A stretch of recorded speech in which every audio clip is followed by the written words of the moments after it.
Are you living in pain? Is it joint pain or muscle pain?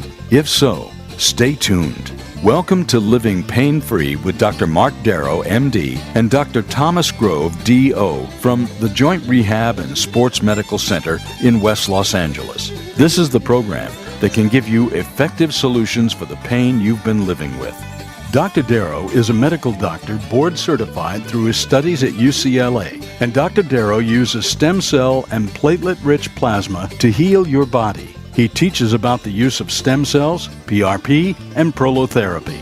Dr. Grove is a regenerative medicine specialist and an expert in ultrasound-guided injections with extensive experience as an athlete and strength and conditioning coach.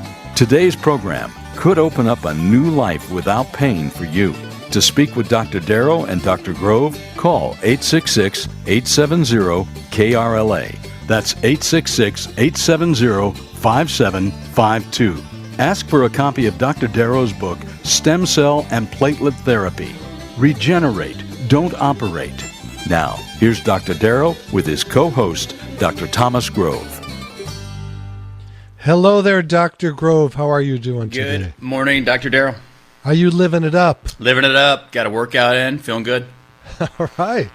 I'm on my way to playing a little golf later today, taking a run, and hopefully keeping my body as young as yours is. I'll never get as pumped up as you are, because you're big G and I'm little d. Dr. Marc Darrow, Dr. Thomas Grove.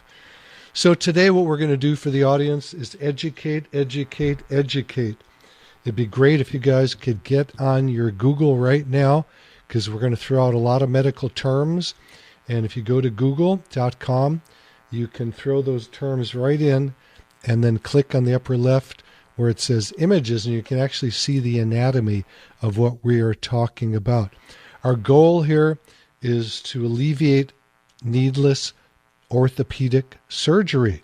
And how do we do that? We heal the body through regeneration. What we do is called regenerative medicine. And it's a very simplistic process. I'm a very simple guy. Dr. Grove is a little more intellectual than I am, so he does it from the simple and the complex. And Dr. Grove, I commend you on being probably one of the greatest injectors I've met in my life. And I've seen tons of them for the last 27 years plus. And you're one of the few guys that I know who really has a handle, you might say, on using ultrasound guidance for needle injection and for diagnostics. And I say this on every show. I watch Dr. Grove in action, and I watch how he describes to his patients what he sees on the ultrasound. He shows them, because the ultrasound is like a camera with a screen, and you can actually see live what is going on inside the body. So it's very, very amazing to watch you, Dr. Grove, showing every little millimeter and finding things that MRIs don't show, X-rays don't show. And obviously people who listen to us know that oftentimes the image is incorrect as to where the pain really is. And we call that the pathology versus the reality. I'm going to give out, actually I'll let you do it, Dr. Grove. Why don't you give out the phone number and more information about how people can get a hold of us? Absolutely. So today we're live in the studio. You can give us a call. Our number is 866-870-5752. If you guys are driving, be safe, pull over, give us a call, give us a fake name if you need to. Our number is 866-870-5752. If you're interested in getting a free consultation over the phone with our staff, not with us, but with our staff, you can call 800-300-9300. Again, it's a free consultation over the phone with our staff. That's 800-300-9300. Check out our website. Lots of great videos, lots of great research. See us actually doing these procedures. Very quick, very non-invasive. Like Doc said, we use ultrasound, really fine-tuning where we can put that needle and place these cells. That's www.jointrehab.com, www.jointrehab.com. And on the website, there is a spot on every single page where you can email us. We hope you're not shy. We'd rather speak to you. but we answer emails all day, and they come in from all over the world, and we love communicating with people. In fact, Dr. Grove and I both give out our cell numbers to every patient who comes in the door. So we love when you get a hold of us, and we don't think it's a problem. We laugh and tell people, call us at 3 in the morning if you want. Won't bother us because we'll be asleep and our phones will be turned off. But we'll call you when we wake up. Anyway, I'm going to go right to a question for you, Dr. Grove. What does it mean, pathology versus reality? Because that's so important in medicine. It's the most common thing that we talk about with our patients. Someone comes into the office with an initial diagnosis that's just based off of an image, right? An X-ray, a CT, an MRI, and they're told something like, well, I've got a labral tear in the hip, or I've got a degenerative disc or a bulging disc in my spine somewhere.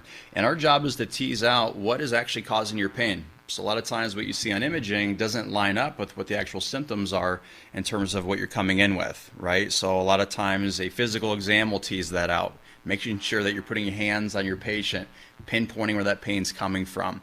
In addition to that, I always throw the ultrasound on as well, higher definition than MRI. It's dynamic, meaning I can move that body part around, put some stress on it, find tears that sometimes aren't there. Find things like joint effusions. I had an interesting case this week with someone who had a shoulder joint effusion, so not super common. This is a gentleman who ended up having a rotator cuff tear, ended up having a lot of fluid in something called a subacromial bursa. So it was a big collection of fluid. So anytime that we have an issue like that, we have to make sure we're getting that fluid out before we inject any of these cells, right? Whether we're doing platelets or mixing it with stem cells. That's a big, big issue. So if you don't know what you're looking for and you're just injecting blind, you're going to miss a lot of people's pain generators. Right. So effusion means fluid. And the reason we like the fluid out, when we put cells in, your platelets or your stem cells, we don't want to dilute that out with the fluid that's already there. And oftentimes over the years, I have had patients who come in after what they call a gel shot in the knee or somewhere else, and that fluid is still there. And I'm not a proponent of that. Those of you listening to the show know that I experimented on my left knee one time by putting that in, and my entire leg blew up for several months. We've got a little humming in the background, Kevin. If you could kind of clear that up, that'd be great. So at any rate, we want the fluid out, and we can get every drop of it watching with the ultrasound to put the needle exactly where that fluid is. And the nice thing about when we aspirate that fluid is we can numb up the area with a teeny needle so you barely feel anything. Because we have a lot of patients, when we say you've got a big effusion, we want to aspirate, they go, I don't want to do that because someone did that before, an orthopedic surgeon did that, and it hurt so bad. Can't it just go away by itself? Do you want to address that, Dr. Grove? So a big reason why these injections are very painful, the procedures are painful, is, again, number one, you're not numbing up properly. Unfortunately, I've worked with some orthopedic surgeons who didn't really believe in numbing up patients before they did these sort of injections or these aspirations, meaning I put a needle in and pull fluid out. And these are a little bit bigger needles you have to use, and they're not very comfortable, so making sure that you got to numb up that area first. So properly numbing up is a big one, and then also aiming where you're going, right? If I use the ultrasound, I'm not, hitting things like nerves or hitting blood vessels. I can put it directly into that pocket of fluid in the safest way possible, so we're avoiding any of those vital structures. I literally had one this week, and they were asking me, what, are we done already? I thought you were just numbing me. Like, it's a very fast procedure once you learn how to numb somebody up. But yeah, you numb up with a small needle, you don't even feel the procedure, and you're done before you know it. And talking about timing, well, let me give out the phone number first because we'd love to talk to you. We love our callers. The phone number to the studio is 866-870-5752. That's 866-870-5752. And you can talk live to Dr. Thomas Grove and myself, Dr. Marc Darrow. And you can learn how to regenerate instead of operate. Regenerate means we can actually stimulate the body to grow back more tissue. Scientifically, how does that work, Dr. Grove, that you can actually grow tissue back? Yeah, it's an amazing process. We're really just hijacking the body's own ability to heal. I wish we could take more credit. We get amazing cases every week. Someone's, oh my gosh, she did this and that for me. It's like, well, I just was a conduit, right? I just kind of introduced those cells in there. But basically, these are the healing cells of the body, right? Platelets and stem cells, a lot of growth factors, exosomes, all these other things that are in what we're injecting. But it creates inflammation. That's what jumpstarts the healing process. And then it's a huge step of cells talking to other cells to bring in these healing factors, lay down, things like collagen, and there's fibroblasts involved. So a lot of cell-to-cell communication that jumpstarts this process. And then after you rest up that body area, after you inject, allow this thing to heal. I'll repeat myself again. Allow these areas to heal. They'll go right back to your physical activities that you like to do. After we inject, we really recommend you take a good 2 weeks. Lay low. If it's a knee, not the time to go on a long hike or run a 5K. It's a time to just chill out, really try to offload that area, allow those tissues to heal. Once that tissue is in that area, it starts to firm up, and we call them mature tissue. That's the kind of tissue you can go back and use again now. So that's the thing that takes a couple of weeks to develop. Even though you might feel better day after or a few days after, making sure you're giving it appropriate time period to heal. So I spoke at the police academy on Thursday, and there were 2 of my patients that were there that were members of the advisory board. And they both healed very, very quickly. They both had low back pain. One had neck pain. And how is it that one of them actually felt better that night after more than 20 years of neck and back pain? How can someone feel better that quickly? Because we know when we look under a microscope after injection, it takes about 3 days for the granulation or new tissue to start growing. So why would someone feel better so quickly? Yeah, there could be a number of reasons for this to happen. A lot of times, if you've got a ligament, which is a piece of tissue that connects a bone to another bone, if that gets a little too stretchy, you sprained something, didn't properly heal, maybe you had a joint dislocation and that tissue gets stretched out. And then when we go and inject and create a little inflammation, that area might feel a little bit more stable, which might cause a little bit less pain for you. In addition to that, you must have a little bit of numbing from the previous procedure. So in the first couple hours, that might feel a little bit better for you. Sometimes that lining of a joint or the synovium is just so irritated that, if we come in and we try to decrease a little inflammation over time, that can help you too. Excellent, excellent. So we're going to give out a free copy of our book, Stem Cell and Platelet Therapy, and the byline is Regenerate, Don't Operate. It's a $25 book. Give us a call, and we will mail this out postage free. It's got about 250 studies in it, scientific studies that are peer-reviewed by other doctors, showing how regenerative medicine of platelets and stem cells actually work, and how surgery is failing more and more people.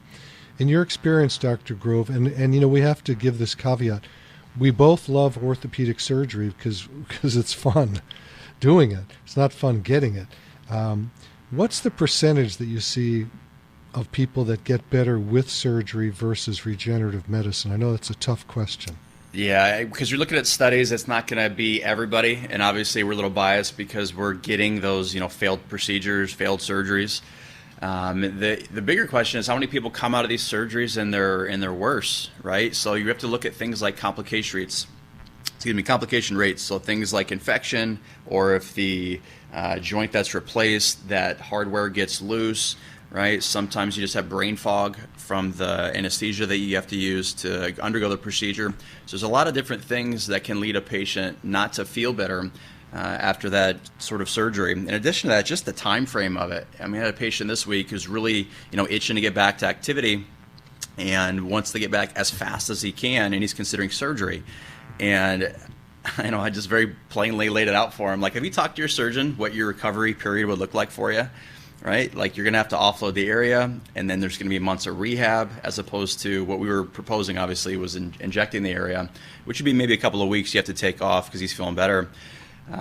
Surgery is a tall order. There's a lot of things involved with it, making sure you're asking the appropriate questions when you're thinking about going through that. And I think that's so important. When I was lecturing the other day, I mentioned to people, I don't care what doctor you go to for whatever body part, whatever organ system, make sure you go to a doctor who does the most. If you need to go to a major medical center to get what you need, do that. And don't be shy asking your doctor questions.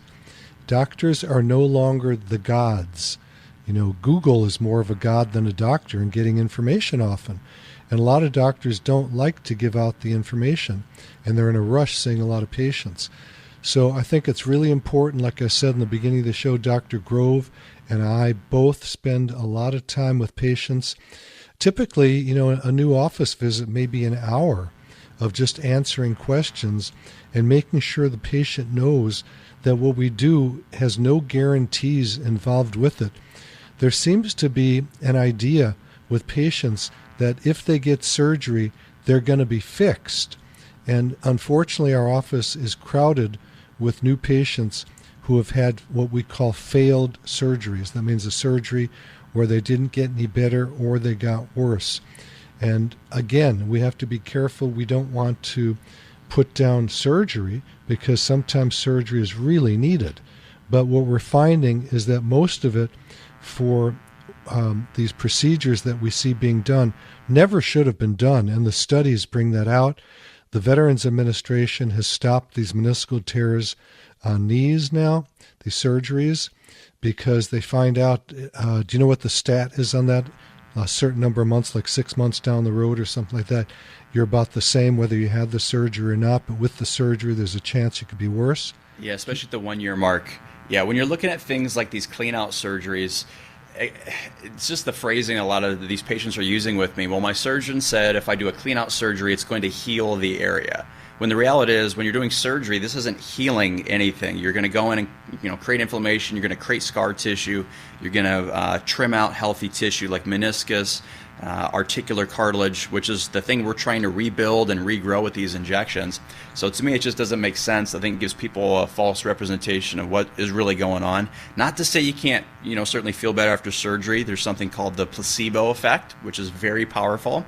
But with things like surgery, there's just such a very real complication rate that it's not going to go in and heal anything, right? These meniscal surgeries are things that we're really taking a lot of pause now in the sports medicine world and seeing if we can go more conservatively, either resting the area, physical therapy, and that was what those studies referred to. It didn't even look at regenerative medicine. It was just either do nothing or do surgery, and people are better off doing nothing in a lot of these situations. And now we have the research with regenerative medicine and seeing that the meniscus repairs can heal. We can actually, grow some cartilage, grow some tissue to help address the arthritis and give people a little bit more pain relief. And we see this all the time. People come in, they say, I've got a meniscal tear, my right knee hurts, had an MRI. Yep, there's a meniscal tear there. And then we always check the other side, which has no pain. And what do we see there? A meniscal tear. Well, how can you have a meniscal tear in both knees and only one hurts? Can you explain that? I mean, we have got tears all over our body, right? Exactly. And after you have an injury, it's probably not going to look perfectly the same on an image if you do an image pre-injury and then post-injury, and even after you have healing take place, right? I mean, you think about you bump yourself, or you sprain an ankle, and then it feels better. Your body has the ability to heal. It does that, right? And if we look at it under an image, just because it doesn't look perfect doesn't mean it can't still have full function and you can live a pain-free life. It's just sometimes those injuries can correlate with what you see in an image and can cause pain. And that's the job, again, of your healthcare provider, is really teasing that out.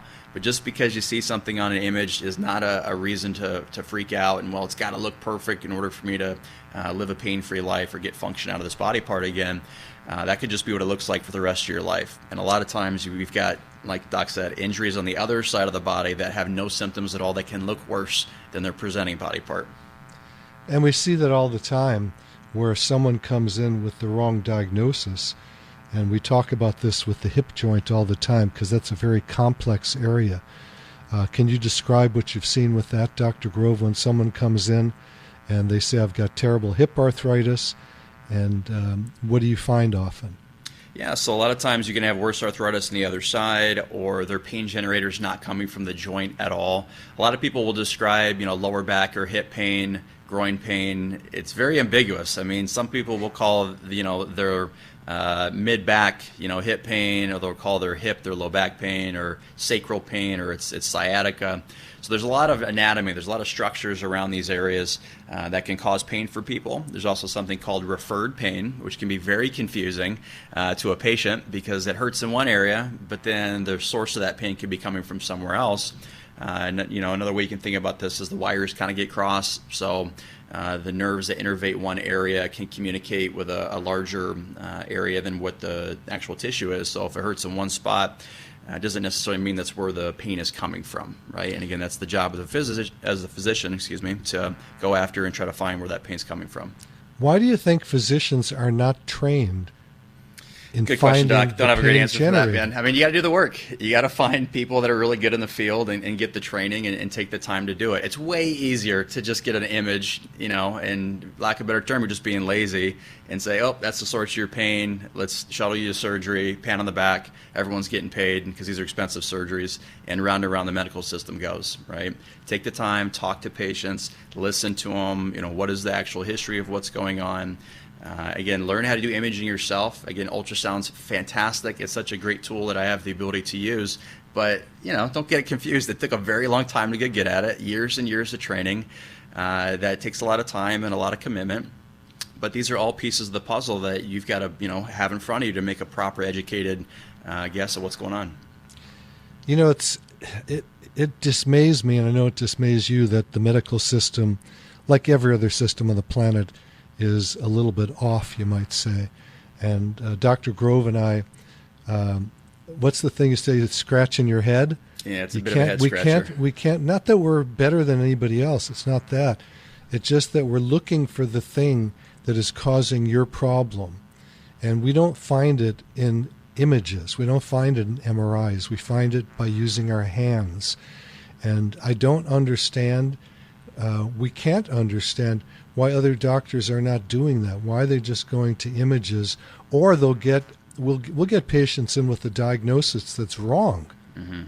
All the time. Every day we get patients in with the diagnosis that's wrong, and has even nothing to do with where the pain is coming from. It's just in the general area. So, the one I love is the hip arthritis. When it's, sure, there's arthritis. You get older, you beat yourself up, there's some arthritis. Is it the greater trochanter? Is it the greater trochanter. Look up that term on Google. Certainly. Yeah. There's 14 attachments there of muscle. And that's a very ripe area where pain comes from. Too many people end up getting a hip replacement when it wasn't the hip itself, the hip joint, that was causing the problem at all. And I can complain about this because when I was in medical school, I sprained my shoulder doing wide bench presses, and I was doing orthopedic surgery at the time, and I loved the professor I was working with, and I begged him to get a surgery on my shoulder, and he did what's called a subacromial decompression because nothing showed up on MRI. Can you believe that? So he just, no, I'm serious, nothing showed up. So he said, well, we ought to just go in and cut down some of the acromion, cut that down, shave it down, and cut some of the ligaments to open it up. Well, that didn't open things up very well for me because I got much worse from the surgery. And that's when I went on my quest to find something else because I was loving orthopedic surgery. It was sort of the white horse that I rode around with. And in med school, there were 3 of us that would run around going, ortho, ortho. Did you have guys like that, Dr. Of course, man, yeah. Yeah, and we were so jacked up on becoming orthopedic surgeons. I did a lot of research in orthopedic surgery with the orthopedic surgical department at my med school and hospital. And after the surgery, I was like, whoa, I can't believe after all these years of wanting to do this that I don't want to hurt people like that. And then I searched around, and I had one professor come over to UCLA where I was a resident, and he got up and he said, I heal 80 to 90% of my patients with prolotherapy. Everybody in the room was laughing. I bet they were laughing at him, yeah. Yeah, they were laughing at him. Because again, it sounds too good to be true. It's Yeah. like we have these very notorious surgical residencies and fellowships and these programs that have been around forever, and it's very prestigious, obviously. And it's like, how could anything else possibly compare with less complication rate, with faster healing times? It's too good to be true. And I'll give out some of the reasons why people do fail these procedures. Now, I mentioned the word, hang with us, and we'll get back to this right after the break. In the meantime, give us a call at the studio, 866-870-5752. If you call in, we will send you a free copy of our book, Stem Cell and Platelet Therapy, Regenerate, Don't Operate, with the foreword by Suzanne Summers. And you can also call the office at 800-300-9300, and we'll get right back and we'll talk to you soon.